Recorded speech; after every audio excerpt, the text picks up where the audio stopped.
Hello and welcome back to my channel. My name is Judy and I love travel, history, and finding out how people live.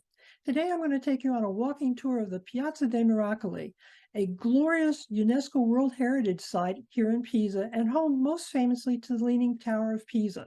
We'll visit that tower pretty close to the beginning of our tour, but we're also going to visit the cathedral, the bapistry, and the holy ground called the Campo Santo.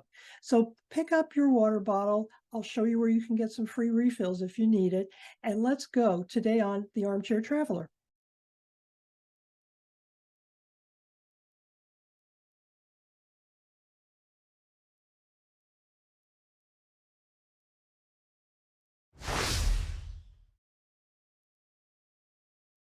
I headed north from the train station looking for a landmark, just in case I got lost on the way back. This is the Palazzo Pretorio, which sits just south of the Ponte Mezzo and faces the Arno River.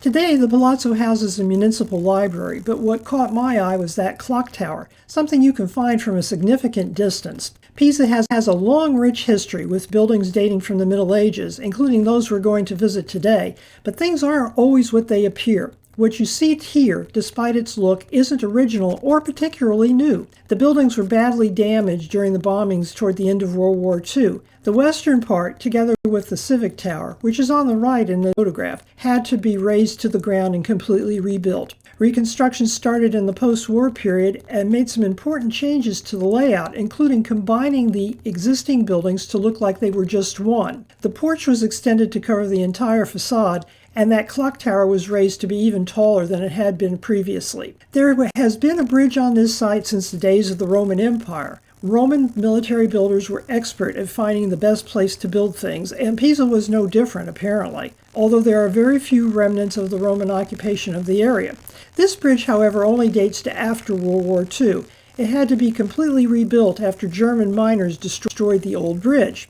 The bridge was originally called the Ponte Vecchio. Like its cousin in Florence, it too crosses the Arno. I suspect that identically named bridges over the same river would confuse Google search no end, but long before Mr. Google arrived, it was generally called the Ponte Mezzo, since mezzo means middle and it crosses the river in the middle of the city. Pisa was an important Roman naval base and commercial port during the empire, certainly the most important on the western side of the Italian peninsula, but almost nothing from the Roman era seems to survive. Romans built infrastructure, ports, roads, temples, basilicas, public squares, and much more. Bath complexes were considered a sanitary necessity and always ranked high and early on in the list of improvements. In the 90s AD, a bath complex was apparently built here in the city. What you see in this photo is all that has been uncovered so far. When I visited, it wasn't even properly labeled, and it didn't appear in any of my guidebooks. I could guess from the brick construction that it had to have dated from the Empire. Later on, the area was given the grand name of the Baths of Nero. I think the name is probably wrong, but at least it has a name. As you can see from these photos, the remaining bits are below today's street level. There must have been considerably more in the area, although this brick enclosure and the small tower, now capped with a modern cast concrete roof, is all that has been discovered so far. Pisa reached the peak of its economic and commercial power in the 12th and 13th century. It was rich, educated, culturally and architecturally connected to the greater world. The most famous area we'll be visiting today dates from that period, but its story is actually quite a bit longer. What we need to keep in mind is that these walls weren't just decorative. Wealthy urban areas are always prizes in the eyes of possible conquerors. Pisa was in continuous conflict, not just with some of its neighbors, but also with Muslims for control of the Mediterranean. In 1005, the city was attacked, captured, and sacked by the Saracens. The next year, the Pisans attacked and expelled the Saracens from Calabria. The fighting went on, not just here, but all over the Mediterranean, until the Saracens were finally ousted. Ousted or not, the Pisans figured they probably needed protection, and these extensive walls were the result of that thinking. The walls are among the most ancient in Italy and are almost intact. Construction began in 1154 in the general area we'll visit today, mostly around the Piazza di Miracoli, which used to be called Cathedral Square. Most visitors, especially those who want tickets to visit the interior of the sites here, or who need water or a clean bathroom, enter here through the still sturdy wall and one of the outstanding city gates, Puerta Nova. Just beyond it, you can see the bapistry, and to the right, out of view, is the Sinope Museum where you buy your tickets. Threats by terrorists are real, and the Italians take them seriously and respond appropriately, in my opinion. So does most of the rest of Europe, although often the response is less obvious than here. One of the first things you'll see is an obvious armed security presence. I ran into security officers just like this pair all over Italy, in Sicily, and even more in Rome. To me, they seemed incredibly young, were very polite, and obviously took their mission with deadly seriousness. Here's your blogger posing near the famous tower at dusk. A campanile is a bell tower, and while most of the time they're part of the cathedral's structure, they can be standalone features, as is this one. Leaning began almost from the beginning of the building project. The ground was soft, couldn't support the tower's weight, and the architects didn't take steps to put in a proper foundation. I'm sure there had to have been some graft involved there somewhere. Unsurprisingly, no one is certain just who exactly was responsible for this fiasco. Construction continued until about the first 10 feet of the building were completed. It was already leaning at that point, but work had to stop for the better part of a century since the Republic of Pisa was almost continually engaged in battles with Genoa, Lucca, and Florence. That century allowed time for the underlying soil to settle. Otherwise, the tower would have almost certainly toppled before it was completed. The tower is an enormous economic resource for the city and was clearly worth the enormous investment to save it, although authorities did play dumb for centuries, and at least two earlier attempts in 1838 and 1934 actually made it worse. The solution involved closing the tower to visitors for 10 years and 30 million euros. Fortunately for all of us gawking sightseers, it seems to have worked. The allure of climbing, or at least attempting to climb this tower, is eternal. I climbed it back in 1970 when the planet and I were young, and I was determined to climb it one last time. This was perhaps not my smartest move, although I did manage it, with some rest. I made it to the top, I gawked at the city, I took some pictures, I was deafened by the ringing of the bells, and I made it back down safely. The view from the bottom, one side is clearly far deeper than the other, to the top really is impressive, and the steps are worn down by the shuffling of hundreds of thousands of tourists over centuries. There are 251 steps up and another 251 down. They are cracked and somewhat uneven, and there aren't handrails to help you along. Was it worth the climb? In my opinion, it was, although handrails would have been a nice addition. On the top are four very loud and extremely noisy bells. In the center, you can see a view of the cathedral dome, clearly in need of repair when I visited in 2018, along with an excellent safety fence. On the right, you can look down on the Civic Fountain, also called the Angel Fountain. Although charming in design, the fountain was purely functional when it was first erected in the 17th century to provide clean water to the citizens of the area, and it still is functional today. It's a handy spot for hot tourists to fill up their water bottles. Here's your blogger standing next to one of those clangy bells, in a picture I had taken by one of my fellow climbers, mostly to prove I did it. I kept a careful watch on the time, but miscalculated. They rang the bells, I think there are 4 of them, while I was still up there. My ears rang in sympathy for hours afterwards.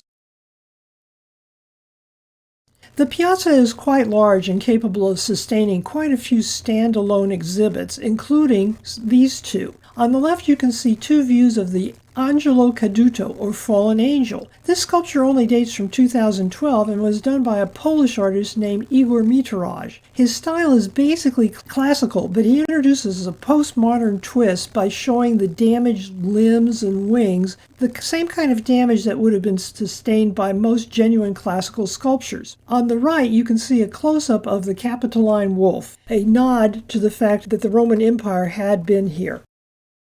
The cathedral is the oldest building on the piazza and a notable example of Pisan-style Romanesque architecture. Construction on the cathedral began in 1064 and was supervised by a man named Buscetto, about whom I know nothing else. Expenses were paid using the spoils received during the Pisans' campaign against the Muslims in Sicily. The church was erected close to Pisa's early medieval walls. Pisa might have been a victor in that match with the Muslims, but was well aware that it had other enemies eyeing its wealth with considerable interest. The exterior is quite decorative. It contains multicolored marble, mosaics, and numerous bronze objects from the spoils of war, among which is something called a griffin. The story behind the arrival of the griffin isn't really very well documented, although the best guess is it was brought back as spoils of war, either in the 11th or 12th century. centuries. What we know for sure is that it is the largest medieval Islamic metal sculpture known. It stands over 3 feet tall.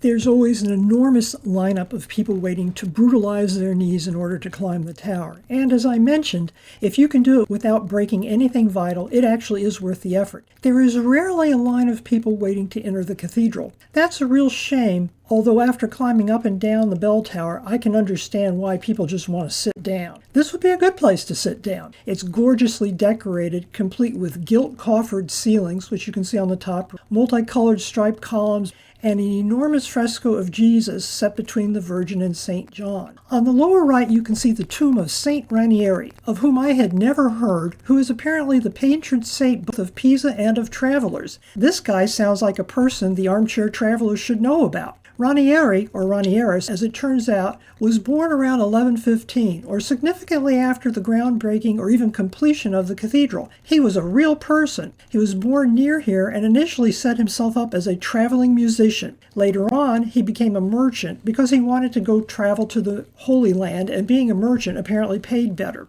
As Wikipedia delicately phrased it, Ranieri lived a worldly life, apparently traveling and indulging in wine, women, song, and general impiousness until he was well in his 40s. He saw the light, returned to Pisa, gave up the high life, entered a monastery, gave away all his money, and became known as a preacher. He also managed to perform the miracles required for elevation to sainthood, reportedly expelling demons and performing various good works. Ranieri has a following outside of Pisa, and not necessarily because he was the patron saint of Pisa or the patron saint of travels. Pisa was a powerful and influential state, and Ranierius' cult spread throughout the Mediterranean. If you think the name sounds a little familiar, you may be right. I believe Prince Rainier of Monaco is named after him.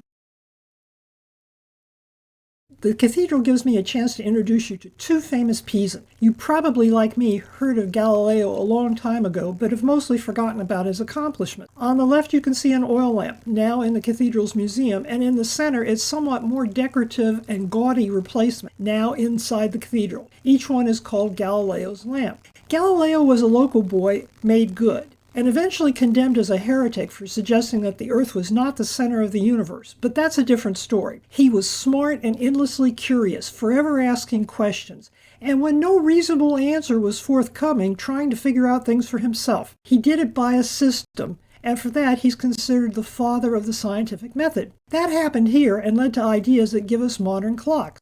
At the right is a pulpit done by Giovanni Pisano. Giovanni was the son of another famous Pisan sculptor named Nicola. Nicola leaned toward classical style, and we'll see his work in a minute in the bapistry. Giovanni was born here in Pisa. His style shows the influence of his father and his father's dependence on ancient Roman styles, as well as the then more current and slightly trendier French Gothic style. He was a fusion artist. He's best known for his sculpture, including this ornate pulpit in the cathedral. Giovanni's pulpit shows us, on the top, and doubling as a safety railing for the prelate, 9 scenes from the New Testament, all carved in white marble. A bapistry is just a space surrounding a baptismal font. It can be inside a church or a cathedral. Sometimes it's outside in a place like a river or a stream. There is a place like that quite close to where I live in Northern Virginia. Finally, a bapistry can be a glorious separate building, as it is in this case. Throughout the Roman world, round baptistries seem to have come into style by the 4th century. In many places, the Italians have preserved a separate building, although north of the Alps, baptisms typically occur inside of the church. Notice that the marble is alternating light and dark stripes. Construction started in 1152, but was not completed until 1363. Since the building took a while to complete, it shouldn't surprise you to learn that the styles changed while the work was in progress. The lowest section is in Romanesque style, with rounded arches, columns, and windows. Gaze up a bit and you come to those triangular gables, which were called wimpergs, and are signs of more Gothic style. The baptistry interior rather matches its exterior in that alternating colored slabs of marble are obvious, whether you look up or look down. The octagonal structure you see in the center on the right is the baptismal font. It's difficult to make out, but in the center is a very appropriate sculpture of John the Baptist. This is another view of the bapistry, this time taken from ground level, and it also shows you a little bit more of the interior wall decoration. On the right, we see the work of Nicola Pisano, father of Giovanni, who gave us a kind of Roman Gothic fusion. Nicola was equally, if not more important in the history of art. He revived the use of Roman-style representations, which you can see here. This is the Campo Santo, which you would literally translate as holy field. It's actually a cloister surrounding a large open atrium. This was the fourth and final building raised here on the square and was designed by a student, a colleague, or an imitator of Giovanni Pisano, although we do not know this person's name. If you look at the bottom of this photo, or in the columns, or on the walls, you can see the repeated use of alternating light and dark marble. The story behind the name is that it was built around a shipload of sacred soil brought back from Golgotha to Pisa during the Third Crusade. Roman builders were careful to site their graveyards away from where people lived. During the Roman Empire period of the city, this area was a large meadow and a graveyard. The sarcophagi you see here were initially scattered all around the meadow. Eventually they were moved here. You can see several of them along the walls. Nicola Pisano is said to have studied these tombs, although long before this building was put up. A city can change a great deal, just like a person, in 50 years or so, and Pisa is no exception. During my first visit here in 1970, I was a flat broke college student. Since then, I've grown up and older, and the city has changed as well. They shut down the tower for nearly a decade and spent a fortune stabilizing it so it's no longer in danger of falling over. I distinctly remember in 1970 the area around here being filled with souvenir stands, snackeries, and all-around tourist traps, just like the ones you see in this photo from my 2009 visit. But what I really want you to see in this photo, even though it's a little blurry, is the area to the right. It gives you an idea of what this place might have looked like in the 1600s, with the city wall and gate backlighted by the setting sun, and the rest of the piazza to the right in complete darkness. The shops are all gone now, the victims of changing tastes and sensibilities, and so are we. Thank you for joining me today on this walk through one of the most fabulous squares in Europe. Come back next time for another adventure here on The Armchair Traveler.